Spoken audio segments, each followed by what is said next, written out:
Bonjour à vous. Salut, bonjour. Vous écoutez John McDonnell.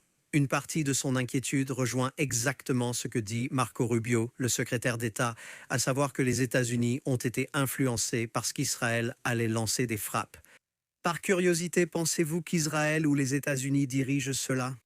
C'est une action conjointe américano-israélienne, car les deux saisissent le danger qu'un Iran, qui pourrait posséder des armes nucléaires, des milliers de missiles balistiques et armer des forces supplétives dans toute la région, représente pour le monde. Marco Rubio a également déclaré que l'Iran, ayant déplacé sa production de missiles sous terre, était sur le point de produire tellement de missiles qu'il deviendrait militairement impossible de affronter le régime iranien. Et en tant que tel, Israël et les États-Unis agissent dans une fenêtre d'opportunité très étroite pour éliminer ce qui est, du moins pour Israël, la menace existentielle que représente un régime iranien, possédant des milliers de missiles balistiques. Et je rappelle aux auditeurs qu'ils étaient en voie de produire plus de 8000 missiles balistiques d'ici la fin de cette législature. Mais il ne s'agit pas seulement d'attaquer des bases de missiles, c'est une attaque beaucoup plus large. Et regardez tout ce que Donald Trump a dit à ce sujet.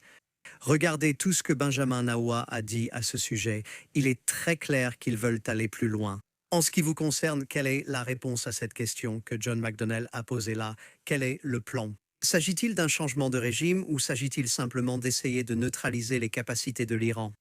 C'est au peuple iranien et à lui seul de décider de l'avenir de l'Iran, mais il doit avoir la possibilité de le faire.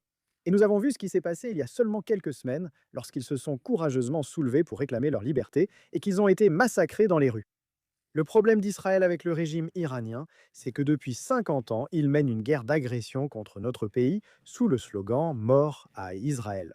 Cela l'a amené à armer des forces terroristes par procuration dans la région et à fabriquer des armes utilisées pour attaquer sans distinction des civils dans tout le Moyen-Orient. Des civils meurent à cause de ce conflit. Des gens meurent à cause de ces frappes.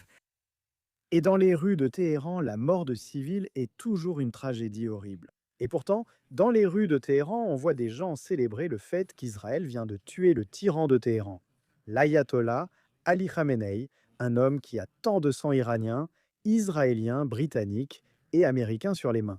Ils comprennent qu'il les a brutalement opprimés et appauvris afin de poursuivre sa vision radicale, fanatique et religieuse d'oppression et de chaos à travers tout le Moyen-Orient. Il y a aussi des personnes qui pleurent leurs proches. Absolument.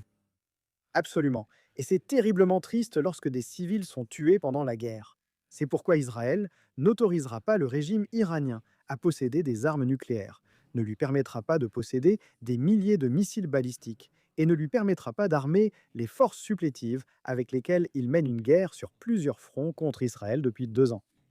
Nous ne voulons pas la guerre. Pour éviter la guerre, il faut en traiter la cause profonde. Et cela vient du fait que l'Iran est gouverné par un régime dictatorial fondamentaliste qui s'engage à appauvrir et à opprimer son propre peuple afin de répandre et de mener le djihad au-delà de ses frontières. Je suis désolé, mais en écoutant cette émission, il semble qu'il y ait un déni en Grande-Bretagne. L'Iran a de fait déclaré la guerre à la Grande-Bretagne.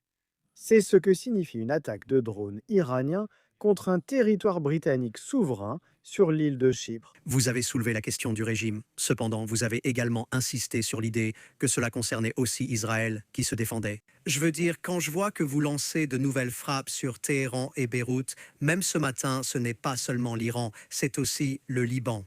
Il s'agit de ces préoccupations plus larges concernant Israël dans le conflit au Moyen-Orient. Cela concerne la région, ce n'est pas seulement l'Iran. Depuis 2 ans, le régime iranien mène une guerre régionale contre l'État d'Israël sur 7 fronts. Rappelons-le aux auditeurs. Le 7 octobre 2023, Israël a été envahi par une armée supplétive iranienne à Gaza, le Hamas. Le lendemain, le Hezbollah au Liban a rejoint les combats. Les Houthis du Yémen ont également rejoint les combats. Et chaque jour depuis lors, depuis 2 ans, les armées supplétives du régime iranien, qu'il a financé, entraîné et armé, mènent à la guerre contre Israël sur plusieurs fronts. La nuit dernière, le Hezbollah s'est de nouveau joint aux hostilités en lançant missiles et drones sur des civils israéliens du Nord.